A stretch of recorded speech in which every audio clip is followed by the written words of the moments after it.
ちにとっては、うん幽霊とか亡くなった方が見えたり触ったり、まあできるわけじゃん。まあ生きとってもうやって触れるからね。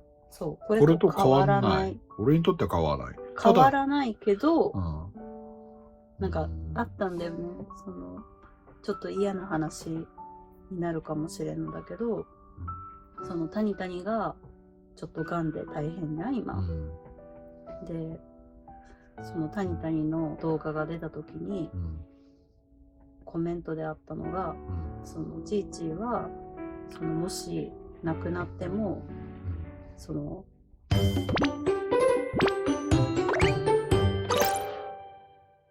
はようございます。おはようございます。あいさきチャンネル満作の宿り支援西のとさきでございます。肩が痛いです。大丈夫？ちょっと結構痛いんだけどね。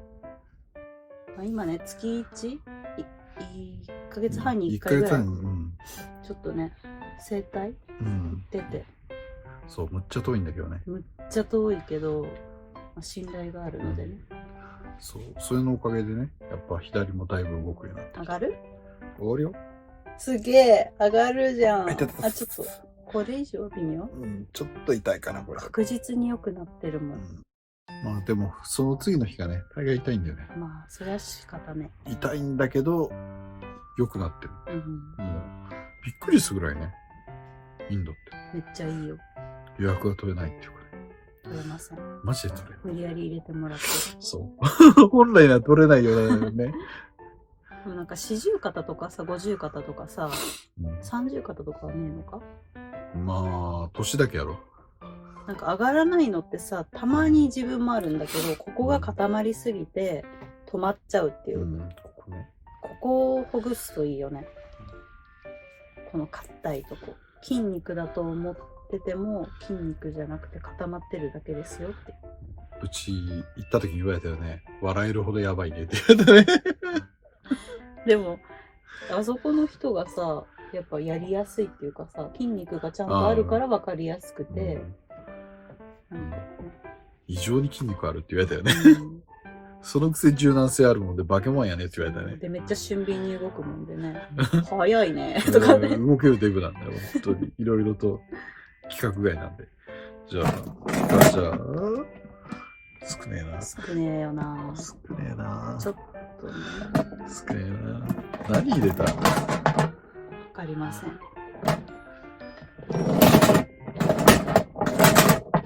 なんか寒くなったり暑くなったりでね。じゃん。みんな白珍しくね？白なんてあった？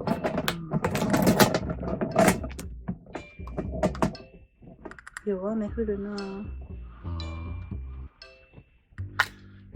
うちはボロ屋の雨漏りがあるんで本当に怖いです。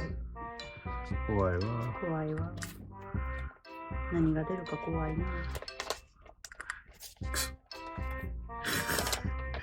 ごまかそうと思ってた。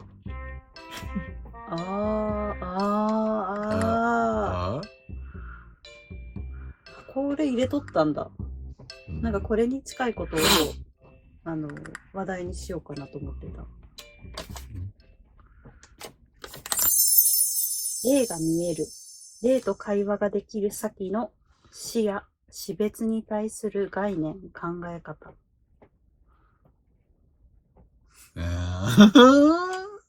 要は、なんだろう。改めて聞こうと思ってたのが、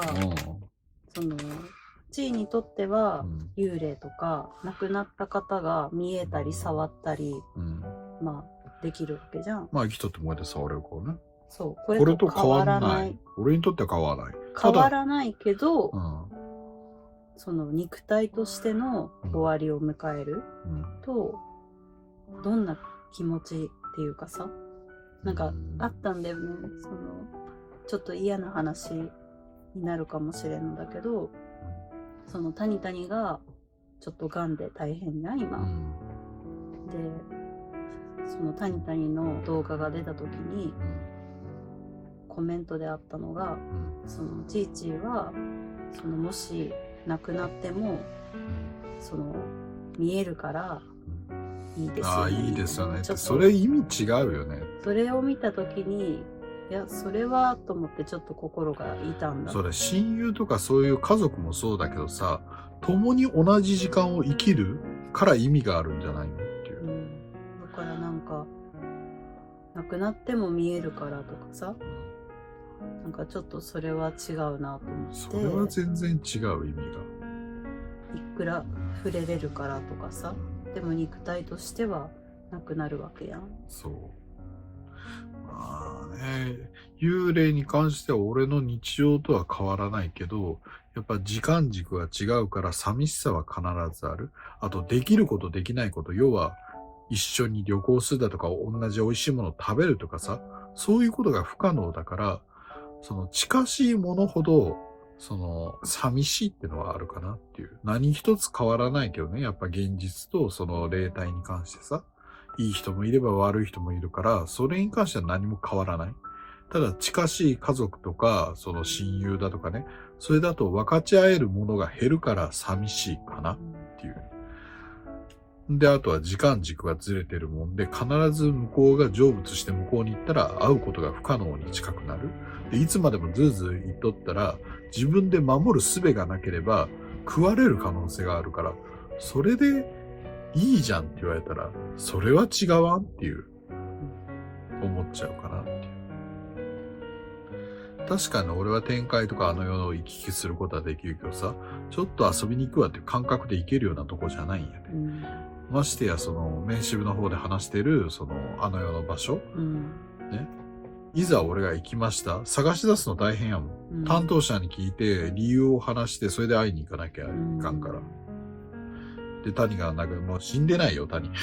元気だよ。元気だよ。ちょっと再発したけど、結構ポジティブでさ。多分うちらよりも元気だよ。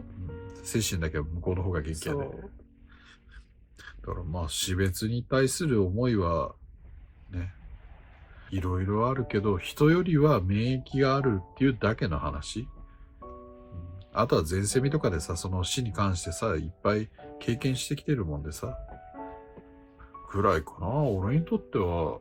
その見えてる、じゃあ違う。あいちは見えないじゃん、幽霊とかさ。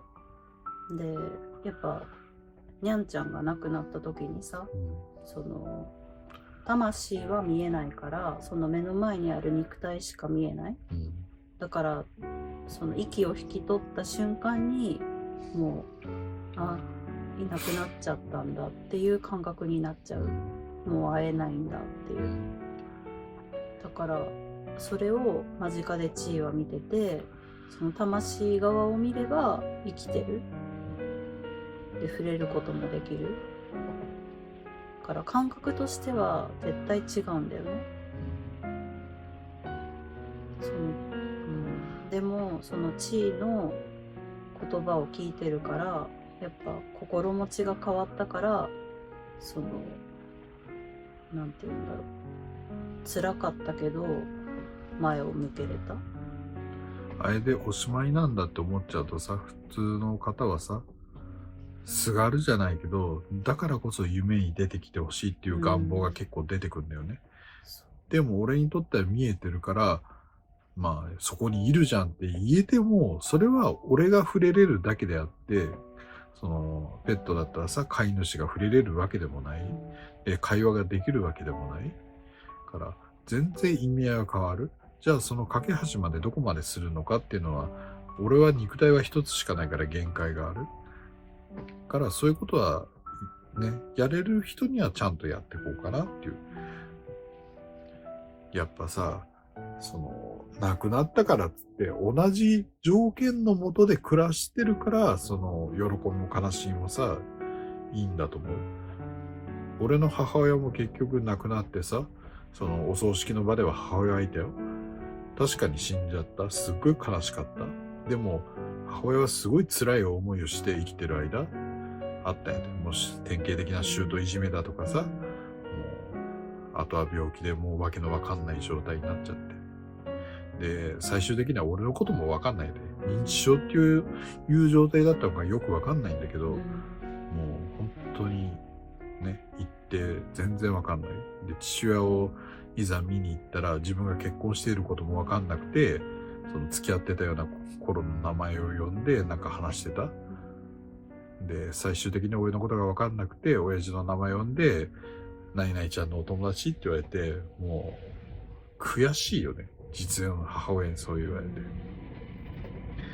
で、亡くなった後に、当然悲しみもあったけどさ、それまでの思い出があるもんで、近ければ近いほど、一番初めに出てきた言葉はお疲れ様だった。こんな苦しい思いして、散々いびられて、それでもずっと生きて、ましてや病気でなって自由もなくて、俺はお疲れ様としか言えなかった。で、お葬式をしたらさ、そんな律儀な母親だよ。自我が朦朧としてるのにさ、葬儀場の前に立ってさ、みんなに頭下げるんだよ。みんな見えてないよね。俺がそれを見た瞬間に、さらに思ったのはもうそんなことしなくていいからって。散々一族にいびられ、いじめられ、殺されたようなもんなのになんでそこまで頭下げなきゃいけないのって。もういいよっつって。俺は散々言ったけども、母親を朦朧としたってもうみんなに頭下げてるだけ。近しいものほどそういう感情は出る。遠ければ遠いほど、その対話とか仲介はできるけど、全く生きてる人と同じ扱いはできないよね。さっき言ったみたいに時間軸も違えばさ、やれることやれないこと、ましてや感情がどこまで残ってるのかっていうのがすごい大きく左右されるから。はっきり言ったらさ、愛知が言い出したけどさ、そのタイの話、死んでもどうせ会えるからいいじゃんって。かなり俺あれイラッときたからね。あのコメントだけは。多分消したかもしれない。なんだと思ってるのっていう。会えれば何でもいいのっていう。まあ、死者に対する考え、なんだろうね。でもやっぱ地位が言ったその肉体として一緒にやってきたこと、それができなくなるっていうのはすごい、そう。喜びもさ、悲しみもそうだけどさ、同じ空間に行って同じことをやって同じものを食べる、同じ行動だけだとさ、なかなか難しいんやって。人の概念的にさ、食欲、睡眠欲、まああと性欲があるけど、やっぱその中で一番共にさ、思い出になるものって食事しながらする思い出が一番大きいんやで。寝るときってやっぱ記憶がないやんか。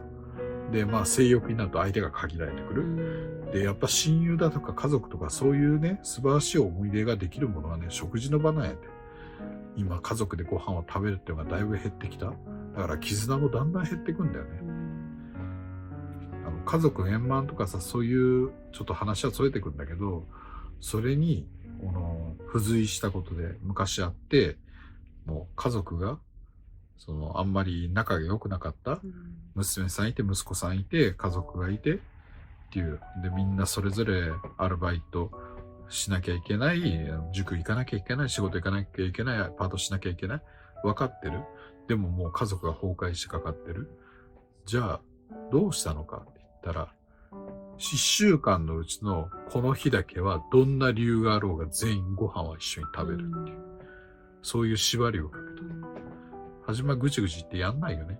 でもだんだんと時間合わせて1人が2人、2人が3人、最終的に4人揃ってさ、いつだったかな、月曜日の夜ご飯だったっけ、これ絶対一緒に食べるっていう。それがダメだったら前日の日曜日っていう、それを縛りをかけた。その家族仲良くなったからね、全員。大事なんだね。そうだから死んだからどうのこうのじゃなくて、いかに一緒にできる時間、一緒の条件のもとでできることが大切なのか。死んだから幽霊だから会えるからいいじゃん。それは大違いだと思ってる。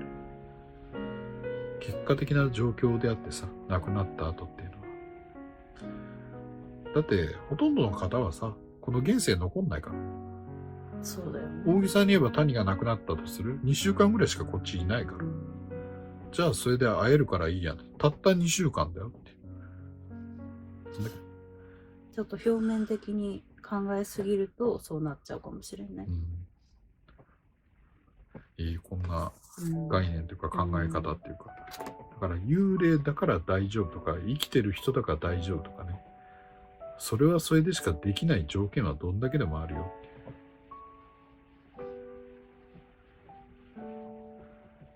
いうね。涙ぐんでるけど、まあ個人的にはさ、タイのこともそうなんだけどさ、俺母親のことを話すと結構辛いというかね、辛い。聞いてる方もさ、辛い。母親の気持ちとか考えるとさ、ずーっと見てきたしさ、そのアホみたいな一族だもんね、うちは。やっぱ肉体から抜けても朦朧としちゃってるってことだよね。そういずれは戻るかもしんないけど、時間が足らない。時間が足らない。でもその中でいびられた一族にすら頭下げてた姿に俺はも見てほしいよね、こっちから見たら。そんなことしなくていいって思う。そうずーっと俺は言ってた。で葬式やって、まあ親父はね、その家族用の部屋でね落ち込んでるやん、それ以外の親戚普通にどんちゃん騒ぎして飲みに行ってるからね、ふざけんな。お店予約してさ、勝手にすればっていう。そういうの思うと本当に家族層今なってきてるじゃん。もうそれでいいと思う。そう本当に信頼のある人だけでいい。だってようわからん遠くの親戚とか呼んでさ、結局うちはもともとそのじいさんの時とか利権が大きかったもんでさ、そういうのをおこぼれとごますりで来るんやで、遠くからの親戚で。こんでもええわって。で、今度手のひら返したようにさ、じいさんが当主だった時に亡くなったじゃん。今度、ごまする相手がいないもんで、誰一人来んかったんだよ、親戚。じいさんの実の兄弟すら来なかったよ。代理は来たよ。代理言い訳して。なんか年だからもう行けないとかさ。だったらその家族が来るべきじゃないって。代理が来たから普通。何代理って誰？お金渡して、持ってきただけ。退職代行じゃないけど、多分。そんなあるんだ。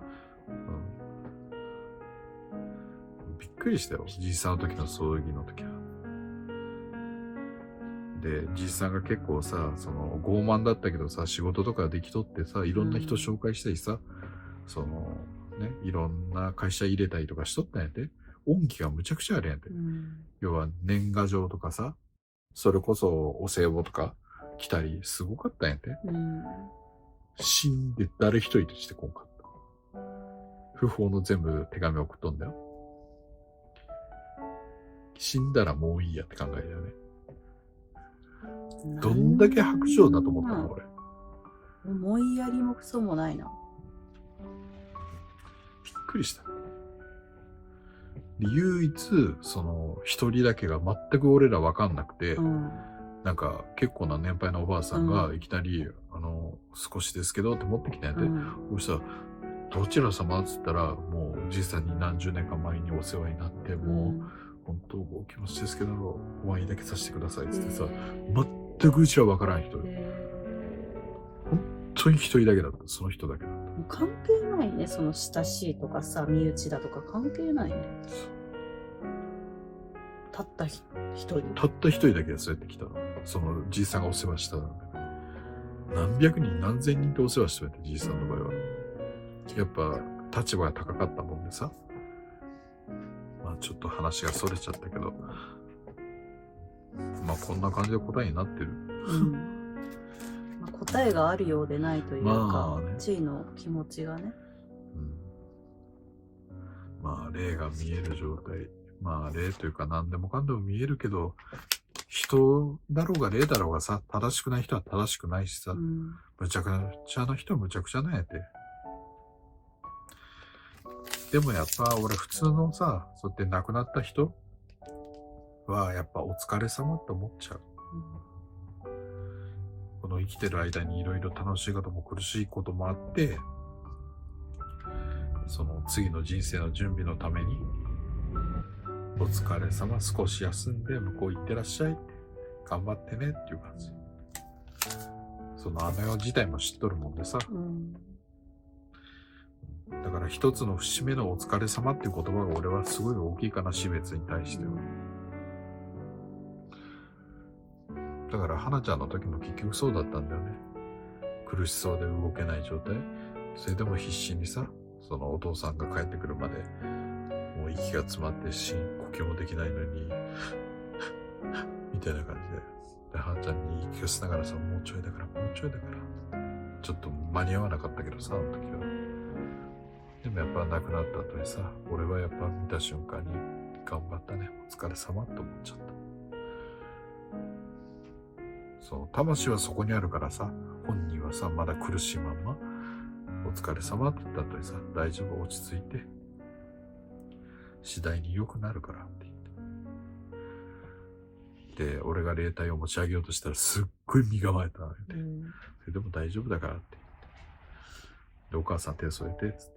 で、ちょっと安心したような顔して。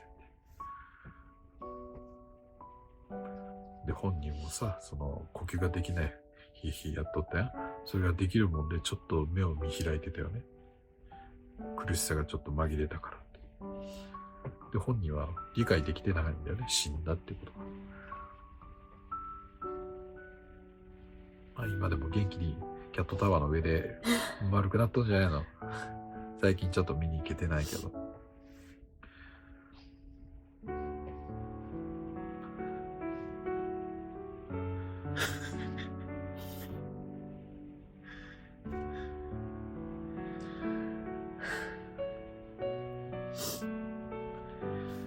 だからさ、幽霊が見えるからとか亡くなったと見えるからってそんな簡単に気持ちが OK なわけないんやで。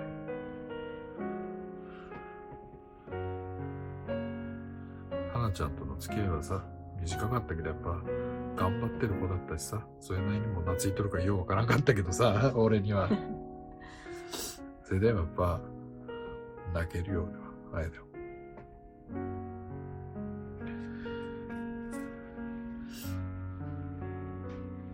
OK？ 割っても大丈夫？メイク崩れてない？崩れないようにメイクしてます。パテで塗っとる？コンクリートで。そうちょっと俺、母親のことと思い出してるって。あんだけ、俺もそんな精神強いと思ってなかったけど、まあ強くしとるけどさ、虚勢張って。でも母親の時はほんと耐えれんかった。そんな一族がさ、お葬式の時にさ、花入れたりさ、触るやんか、母親を。もう触れるなって思ったもん。母親に。てめえらなんか。言ったんやろ？言ってよ、俺、葬儀場でぶち切れたよ、俺。てめえらごときはそんな都合のいいこと言ってんじゃん、やってんじゃねえ、つって。ぶち切れて。で、職員に止められた。ここは亡くなった方が静かに送る場所だからって言って、そういう言葉はやめた方がいいですよって言われてさ。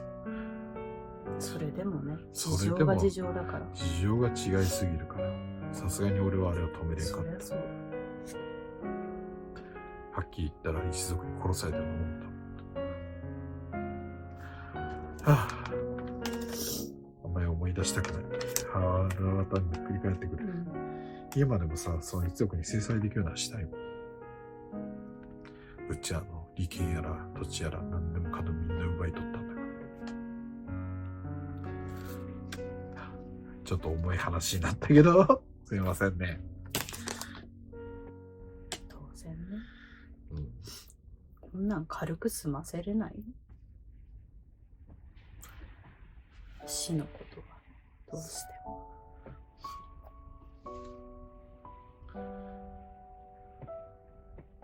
OK、終わっていい？なんかこれ以上続けるとさ、一族の暴言を言いまくりそうで。あかんね。ね。ちょっとこれをきっかけにね、なんか考える時間があってもいいのかなって。死とは何なのかっていうかね、それをちょっと考えるきっかけになってくれるといいのかなっていう、てな感じで。はい。目つきが悪いんで、今。今結構物に与えたい気分。あかん。味のふうにしてください。砕ける。